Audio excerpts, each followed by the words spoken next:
una de las primeras fotos que le va a aparecer es él con un zócalo de CNN abajo que dice el hombre de Greenpeace que se temblara las empresas. Ese es un zócalo un poco viejo, no sé si nosotros lo presentaríamos así. Sí, quizás nosotros desde la carrera de periodismo lo presentaríamos como un santiagueño que conoce el periodismo de Santiago, que está recorriendo el mundo con su trabajo y que conoce el periodismo en el mundo. Y por eso es alguien que nos puede ayudar a pensar hoy aquí las relaciones entre el periodismo de lo local, desde lo local y lo global, para ayudarnos a salir de algunos lugares del sentido común y de nuestro trabajo cotidiano. Así que le agradecemos a Oscar que nos acompañe esta tarde. Él tiene una presentación y después abriremos al diálogo para conversar entre todos. Bueno, gracias a todos. Bueno, yo ya no soy más periodista, tengo que hacer la distinción. Yo soy un activista ahora, pero uso el periodismo como una manera de, bueno, de alguna forma de generar aquellos cambios que uno siempre quiere poner adelante. Un poco la presentación, que es una presentación, en realidad lo que hice fue como traducirla y poner algunas cositas de anécdotas de Santiago. Es una presentación en la cual lo que buscamos es mostrar un poco esta vieja tesis que siempre tengo, y es que el periodismo local es el único periodismo posible. Y el periodismo local es el periodismo que se compromete con el otro, es el periodismo que se embarra y es el periodismo que lo que busca es tratar con cariño la realidad que lo rodea. Porque ese periodismo global no lo tiene. El periodismo global es impersonal, el periodismo global hoy se acuerda de Siria, mañana se acuerda de Filipinas y les da lo mismo, pero el periodista local cada día tiene que despertarse y saludar a sus vecinos a los cuales tiene un deber moral y una responsabilidad social. Un poco lo que buscamos en esta presentación es un poco darles un pantallazo, al menos cómo veo yo esta idea, ¿no? De cómo incluso la tecnología nos posibilita que nuestras historias locales puedan tener una plataforma global y viceversa. A ver, un poco lo que vamos a hacer es una presentación, va a consistir como en tres capítulos, si se quiere. La primera refería cuáles son las tendencias que tiene el periodismo local y cuáles son las oportunidades. Lo segundo es cómo la narrativa global muchas veces está de alguna forma alimentando el periodismo local, y un poco lo que les voy a presentar son tres casos sobre cómo el periodismo local ha generado también cambios, ha generado ha generado también posibilidades de narrativas globales. Y lo tercero, un poco casi una especie de homenaje sobre algunas experiencias de periodismo local en Santiago del Estero, un poco viejas porque yo me fui en los finales de los 90, que nos puede también posibilitar esta idea de que lo que les cuento acá no es cuento chino, sino que es algo que aquí en Santiago se ha dado y se está dando, ¿no? Un poco lo que les venía diciendo esto, ¿no? Esta idea de que en un momento en que existe una crisis de confianza de los medios de comunicación a nivel global, el periodismo local tiene la oportunidad de tomar ese contrato social, porque es el contrato más inmediato que tiene con la persona, ¿no? Y en eso ahí está la idea del compromiso. Hace muchos años estaba esta idea de que muchos estudiosos de periodismo no querían confundir, entre comillas, el periodismo cívico con el periodismo local. Porque se entendía que el periodismo tiene que estar completamente apartado de las miserias o de los problemas que tiene la gente, y que solamente tiene que informar y describir. Y esa escuela de pensamiento ha entrado en crisis, especialmente desde hace 10 años, cuando muchos medios se dieron cuenta que no tenía sentido que hoy que había de alguna forma que dejar esa escuela de pensamiento importada, ¿no?, de Estados Unidos o importada de Inglaterra, en la que el periodismo no tiene nada que ver con la gente. Y hoy el periodismo, muchas veces el periodista dice esto no es personal, pero no, es personal, porque es lo que uno elige como relator de la cotidianeidad, ¿no? Entonces, en este momento en que los medios globales, con las noticias falsas, con la creación de las burbujas, esto es que cada uno consume a través de la tecnología y la tecnología nos va a nosotros guiando qué información nos gusta recibir, qué información no nos gusta, entonces no la vemos. Entonces el periodismo local nos puede de alguna forma darnos esta nueva idea de, bueno, espera un momento, aquí hay otras realidades que también no nos gusten y que están presentes. Especialmente un momento en el que en las redes sociales uno consume información de distintos niveles, con distintos medios. Ya no existe el monopolio que existía antes de, bueno, uno puede elegir 1, 2 o 3 medios y con eso se consume. Hoy la gente tiene una plétora una enorme gama de opciones. Entonces, el desafío es, bueno, cómo el periodismo local puede retomar la iniciativa y contarle a la gente las cosas que a la gente realmente le importan hoy. Bueno, esta es de Víctor Gauna, una foto en su Facebook de una nota que hizo Loreto, ¿no? Y un poco lo que pone aquí esto, ¿no? Que los periodistas locales son a menudo los periodistas que la gente, los únicos periodistas que la gente va a poder tener un contacto directo y humano. Y esto tiene un enorme contenido en cuanto a la transformación, y básicamente los periodistas locales son hoy los únicos embajadores del periodismo. En un momento en que la crisis de la credibilidad del periodismo está en alza, el periodista local es aquel que da la cara. Y es ahí donde el periodista local puede de alguna forma salvar las papas de la profesión, ¿no? En cuanto a las tendencias, un poco, lo primero que se ve y cada vez se está viendo mucho más, especialmente en África y en el sudeste asiático, es que los periodistas locales, los diarios locales, han dejado, por ejemplo, de cubrir noticias internacionales o nacionales o información que no les es relevante al metro cuadrado, de cómo se dice, ¿no? A la comunidad y a la ciudad. Esta opción tan radical tiene que ver con el hecho que la gente puede elegir información por otras vías. Entonces no tienen por qué destinar esfuerzos de tiempo o económicos en noticias que otros las pueden cubrir mucho mejor. Entonces muchos medios están tomando esta decisión de ir exclusivamente a lo local y de medir a través de la tecnología, medir cuáles son los puntos de interés que tiene hoy la comunidad. Hoy justamente estaba viendo que NotiExpress estaba cerrando la edición en papel, ¿no?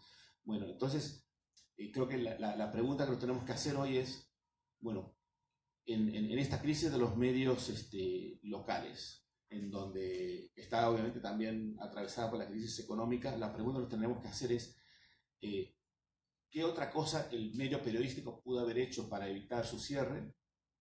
O en todo caso, si también es la realidad que en algunas comunidades el soporte de papel no existe más, no va a ir para más, o en todo caso entender que algunos medios de comunicación, si no tienen una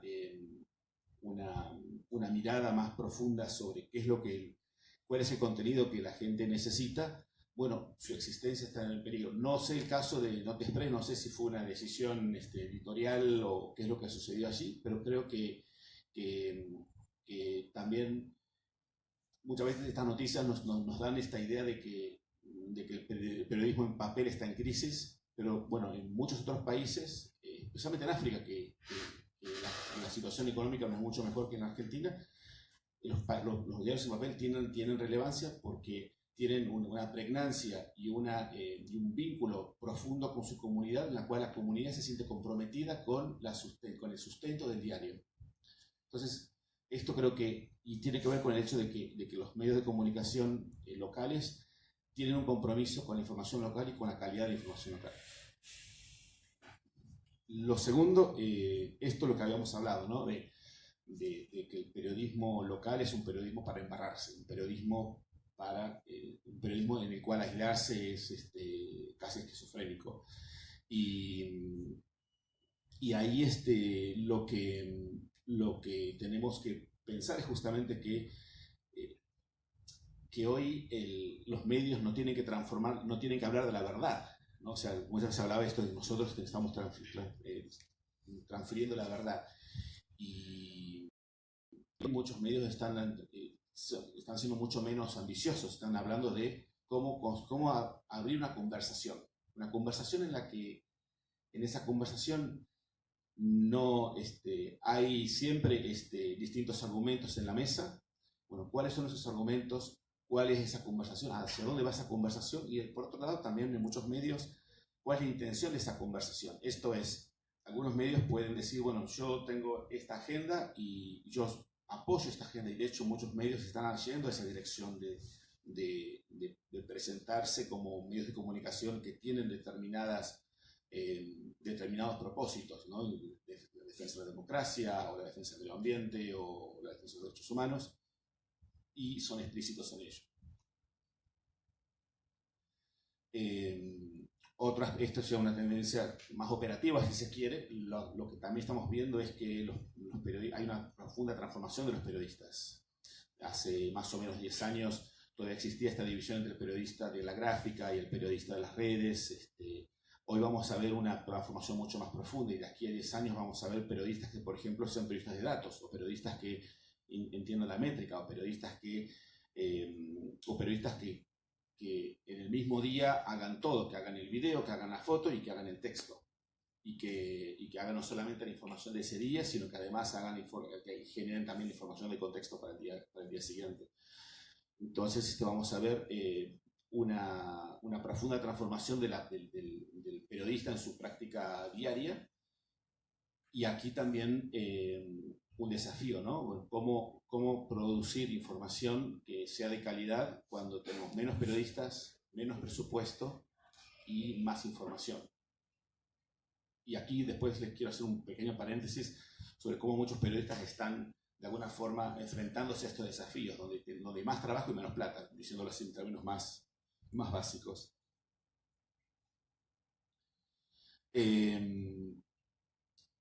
Con la venida de los medios digitales también el modelo de negocio también ha cambiado.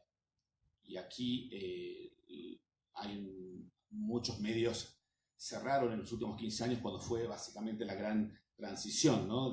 Acordémonos que en Santiago, a fines de los 90, se comenzó a incursionar en la web, y después lentamente en otras plataformas. Esta transición es una transición que viene desde mediados de los 90 en muchos países, en las que primero se comenzó con la web y después con una serie de plataformas que hacen que hoy la gente tenga muchas más opciones en cuanto a la recepción de información, pero por otro lado también una gran crisis existencial de los medios tradicionales, especialmente de la televisión y de la radio y de los diarios. Entonces, los medios que nacieron en esa transición son mucho más fáciles de adaptarse, mientras que los medios de comunicación que son los más tradicionales han tenido que sufrir, a muchos han cerrado. Y lo que estamos viendo justamente hoy, algunos diarios que han tenido una transición mucho más exitosa han encontrado un modelo de negocios que está relacionado, por ejemplo, con la suscripción, con la venta de publicidad online, en algunas ocasiones incluso a través de acuerdos con fundaciones o con entidades para generar contenidos de interés, especialmente en los países subdesarrollados. El caso de Perú es un caso interesante a tener en cuenta. Por ejemplo, como la subvención de diferentes ONGs ayudaron, por ejemplo, una publicación llamada Etiqueta Negra a tener un periodismo de calidad importante.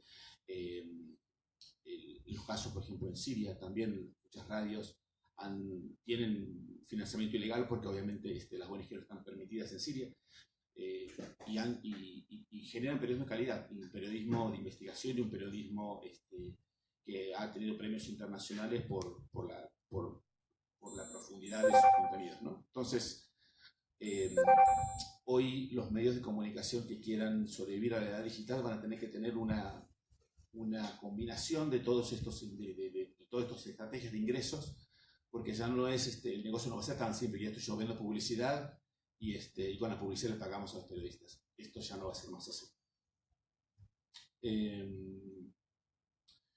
Volviendo a la cuestión del compromiso, habíamos hablado de periodista que tiene que embarrarse hoy en la realidad.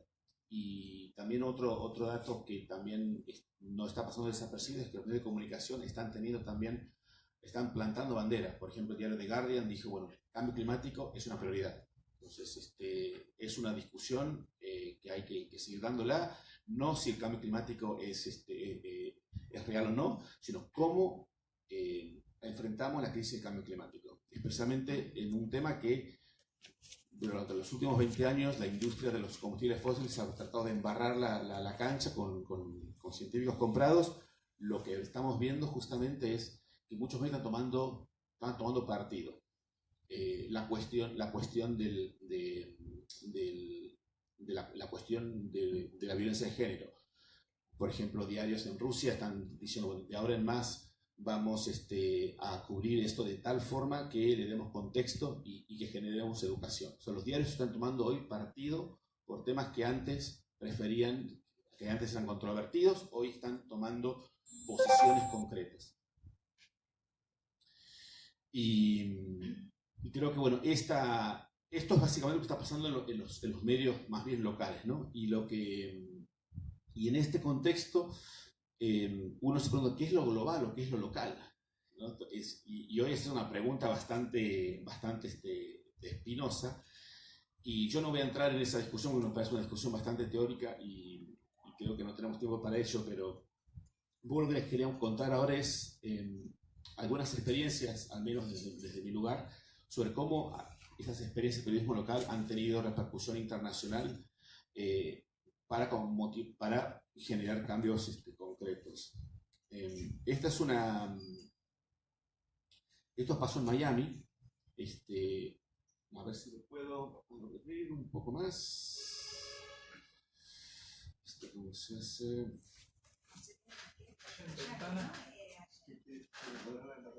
Sí. No, como sea.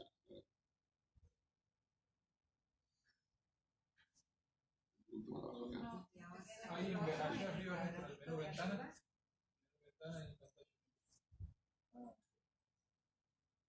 Perdón.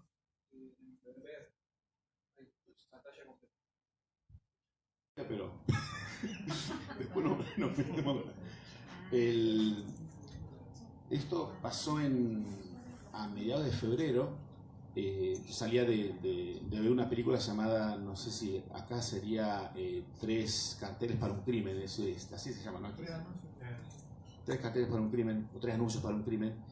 Y me acuerdo del cine y una colega mía en Miami me dice, mira, acaban de matar a 17 chicos en una escuela. Entonces, yo ahí me dije, bueno, a mí me gusta mucho en mis épocas de Greenpeace, mi trabajo era justamente generar oportunidades visuales para hacer campañas impactantes. Entonces dije, bueno, Marco Rubio, que es un senador estadounidense que es el mejor alumno de la Asociación Nacional de Rifle, yo, bueno, lo tenía en medio de la mira. Entonces, bueno, yo creo que creo que Marco Rubio se merece 3 carteles. Y los 3 carteles para un crimen es básicamente una película de una mujer que es víctima, digamos, cuya hija es víctima de un asesinato cruento, y esta mujer pide justicia. ¿Y qué hace ella? Ella compra 3, en una ruta, hay 3 carteles, y ella en esos carteles pone, hace una traducción medio rancia, mi hija asesinada, y todavía ningún arresto. ¿Cómo puede ser, sheriff? Entonces me gustó esa idea. Entonces cuando al salir del cine y me dijeron eso, pues vamos a hacer los 3 carteles para Rubio. Entonces los 3 carteles para Rubio decían: 17 niños muertos, todavía no hay control de armas, ¿cómo puede ser Marco Rubio? Y fue básicamente al día siguiente llamé a una empresa de esos anuncios de autos, y lo hicimos en 24 horas. Y la idea era que sea básicamente una acción local, una acción que tenga un toque ahí, pero tuvo una repercusión internacional. Salió en CNN, salió en diarios de Japón, en diarios de China, y esto habla por un lado, bueno, de cómo un tema tan tan sensible, tan crítico, ha generado también una enorme repercusión, ¿no? Y creo que muchas veces hay como momentos y oportunidades y tiempos que hacen que una historia que antes podía ser local tenga una relevancia global. Entonces, creo que para cualquier activista que quiera usar los medios de comunicación o cualquier periodista que quiera entender, que quiera ver cómo su historia puede tener algún tipo de repercusión fuera de su medio, cómo entender los tiempos, cómo entender las dinámicas noticiosas para justamente meterse en esa ola y que el mensaje y que la historia que quieran contar pueda tener el impacto que se requiere, ¿no? Y aquí quiero hablar un poco de la discusión que tuve con el Facebook con Ernesto, en la cual un poco la discusión, no sé Ernesto si querés contar cuál fue la tesis, porque la tesis más o menos era, bueno, los medios de comunicación hoy no tienen, hay menos periodistas y hay más relacionistas públicos. Poco por ahí pasa, ¿no? Sí, tiene que ver con un número de la cantidad de periodistas, cómo se iban reduciendo en las redacciones y a la vez había más oficinas de relaciones públicas y de periodistas institucionales y cómo los medios gráficos se construían más con gacetillas que con los reportajes propios de los periodistas, ¿no? Y ahí había una discusión sobre cuál era el rol, ¿no?, del oficio. Claro, y ahí un dato, porque esta es la realidad, o sea, hoy hay un gráfico que Knight Ridder, que es una fundación de periodismo, había hecho, que era, antes habían 10 periodistas frente a relacionistas públicos que lo acosaban al relacionista público y ahora son 10 relacionistas públicos que acosan al periodista con la gacetilla. Claro.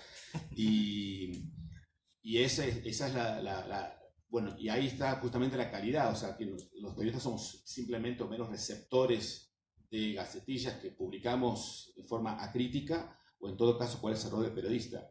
Un poco lo que en la conversación que yo le había contestado por el Facebook a Ernesto era, bueno, del otro lado, también hay otras opciones, y es, o también somos acosadores de gacetillas con información acrítica, o podemos ser coproductores de las noticias, o podemos darle a los periodistas y a los medios información de calidad, información que sea intelectualmente honesta, para obviamente contar realidades. Y entonces, por eso hablaba esto del rol de la sociedad civil como coproductor de la noticia. Y acá, esta es la historia, les quiero contar, estuve en Yemen hace meses y una de las cosas que trabajamos era cómo contar la historia de una guerra olvidada, de una guerra que a nadie le importa, en la cual 100 niños mueren cada día por los bombardeos de las diferentes partes, ¿no?, en guerra. Y una de las cosas que hicimos, fuimos a Yemen. En Yemen los periodistas y los medios y las ONGs no pueden entrar, entramos clandestinamente, y allí entrevistamos a Imad y a muchos otros chicos preguntándoles qué le podrías, o sea, si tuvieras al frente al presidente de Estados Unidos, o al presidente de Francia, o a la primera ministra británica, ¿qué le dirías? Entonces los filmamos a todos. De hecho, había una señora que la expectativa, ¿no?, que tenía esta señora, bueno, que su hija iba a estar, entonces la produjo bien y le puso sus mejores vestidos. Y esto a nosotros nos generó también la conciencia y la responsabilidad, ¿no?, que tenemos, de la expectativa que mucha gente tiene de qué es lo que nosotros podemos generar y las conversaciones que podemos hacer. Y de nuevo, creo que las ONGs, y aquí es una invitación también a todos los periodistas, que no nos ven a las ONGs como productores de propaganda.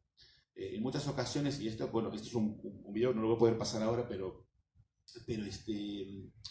nosotros producimos mucha información, muchas ONGs producen información de mucha calidad, y en muchas ocasiones las ONGs somos casi corresponsales de periodistas, cuando los periodistas nos dicen, mira, quiero esto y esto y aquello, nosotros lo probemos, porque las ONGs es uno de los roles fundamentales, especialmente aquellas ONGs que creemos en una comunicación ética, es la de abrir conversaciones, la de generar vínculos. Entonces, muchas veces se nos mira con desconfianza, pero digo, tengan un voto de confianza en nosotros porque podemos ser buenos partners, podemos ser buenos socios en la construcción de noticias relevantes para la gente.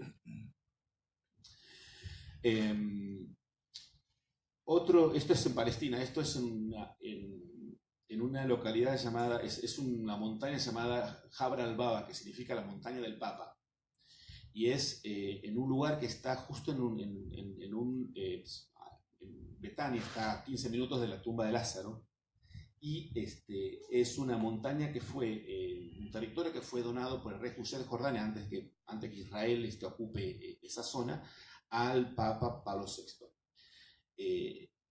Y ahí, cuando la guerra de los 6 días comienza, muchos beduinos son refugiados y van a esta montaña que el Papa Pablo VI les cede a los beduinos.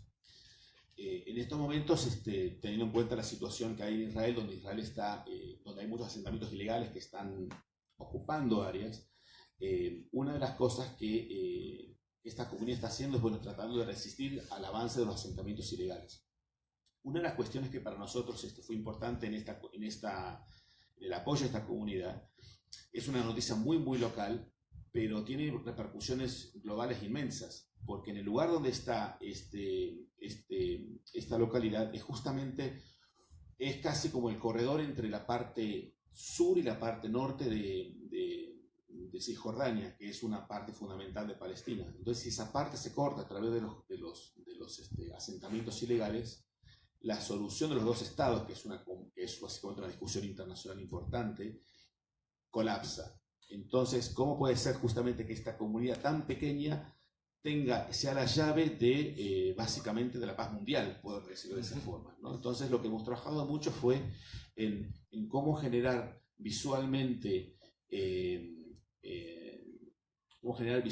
oportunidades para que los medios de comunicación puedan conocer estas historias. Muchas veces los periodistas, especialmente los periodistas globales, tienen tanta información que se pierden aquellos detalles que son los detalles fundamentales de una historia. Y un poco el rol de muchas ONGs es dar a conocer esas historias, porque son estas historias las que importan la comprensión, ¿no? de la realidad más grande y del contexto más grande. Y ya para dejar de aburrirlos, un poco les quiero contar desde mí, y esto aquí para abrirlo a los jóvenes y no tan jóvenes, de cuáles son las experiencias que Santiago ha tenido. Creo que Santiago tiene orgullosamente muy buenas experiencias de periodismo cívico y de periodismo local que merecen ser rescatadas y que así podemos seguir construyendo esta conversación sobre qué es el periodismo local, ¿no? Esta es una nota de Ernesto, de COO, que no sé mucha gente la compartió, pero me imagino que es una de las notas que más repercusión ha tenido. No sé si por ahí, Nico, vos tienes el número, pero... La más leída de la revista. Es la más leída de la revista. Nadie conoció la historia de COO, y a COO los vemos todos los días. Pero bueno, la idea de conocer este personaje, un personaje que lo conocemos, que está en la calle hace 25 años, y justamente es un acierto editorial. Es como muchas veces uno dice que, porque vemos las cosas todos los días, las pasamos desapercibido. Entonces creo que el rol del periodista local es también tener esta mentalidad extranjera, esta capacidad de asombrarse y de ver aquellas cosas que la cotidianeidad muchas veces inconscientemente nos hace pasar como una cuestión normal y como una cuestión sin importancia, ¿no? Entonces, el rol de la entrevista y del relato personal jugó un papel impresionante en la producción de las noticias locales. Y justamente, no sé si yo les invito a que lean ese artículo, porque es un artículo muy interesante que no solamente cuenta a COO, pero también cuenta a COO en su contexto. Y esto nos ayuda a entender la provincia, nos ayuda a entender nuestra cultura, nos ayuda a entender nuestras circunstancias, nuestra coyuntura. Y creo que es esto, ¿no? O sea, el fotógrafo tiene el primer plano, pero después también tiene el plano más amplio. Y creo que eso, traducido en el texto, creo que este es uno de los ejemplos más interesantes que se han visto últimamente. Esto es medio autobombo. Esta es una esto es para que vean que, bueno, que los 90 también se hacen cosas interesantes. Era una semana me dediqué a caminar con los peregrinos. Crónica de los peregrinos a Mailín. Claro, exacto. Y era esto, era caminar con los peregrinos y que los peregrinos te cuenten sus historias. Volvías y hacías la nota Volvías, y al otro día ibas y exactamente, exactamente. Y hacíamos todos los días lo mismo. Es una seguidora, pero lo interesante de eso fue contar justamente claro, pero contar desde la perspectiva del mismo peregrino, de la expectativa del peregrino, pues también contar, bueno, el contexto de la fe, ¿no? O sea, cómo se entiende la fe desde la calle y desde la fe popular, ¿no? Desde la religiosa popular, que muchas veces los medios en las élites lo miraban medio como con desconfianza, ¿no? Y la iglesia también. Y por eso ganaste un premio internacional. Claro.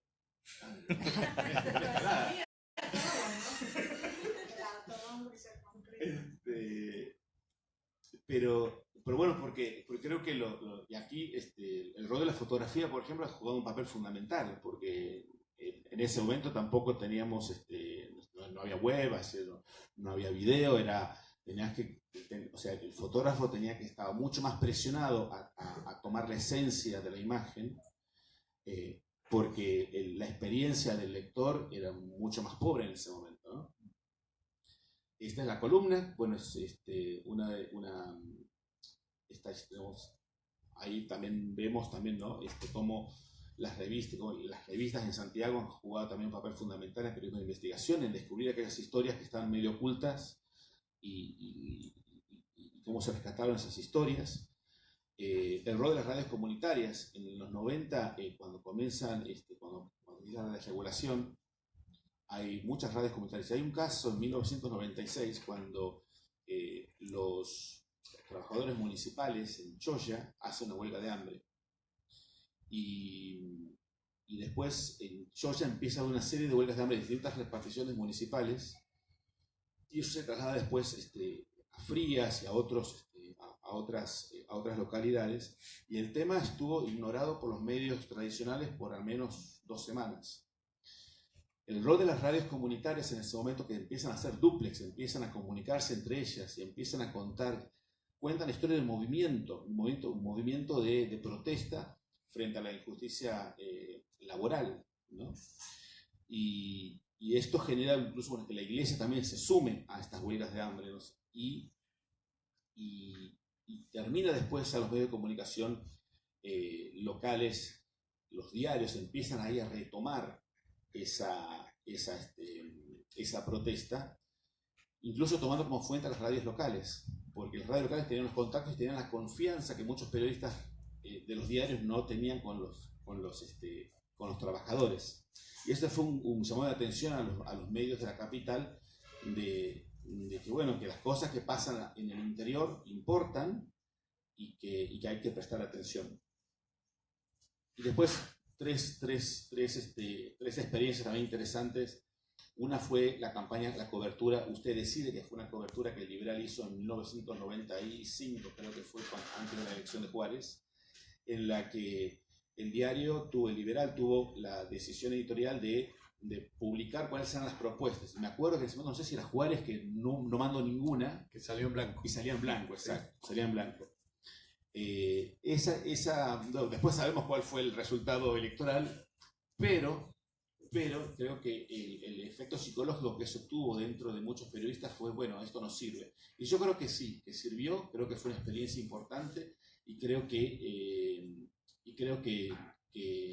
muchas veces la visión de los medios, la visión de muchos periodistas tal vez no se condice con la expectativa de la gente, pero creo que es importante siempre experimentarlo y creo que fue una experiencia válida de civismo que me parece que es importante rescatar. La cobertura de los derechos humanos, todo lo que fue el caso de Nelia Patricia, por ejemplo, en FM Estudio 1, por ejemplo, fue un caso de periodismo local también relevante, importante. Las campañas viables de Nuevo Diario a principios del 2000 también, que son casos que me parece que son importantes rescatar, porque creo que son casos que habría que hacer como casos de estudio para para ver cómo estos casos podemos después replicarlos en este contexto, ¿no? Porque creo que lo que dice, como decía Arthur Miller, un buen periódico es una nación hablándose a sí misma, y creo que ese es el rol que tiene el periodismo local. Y acá los dejo.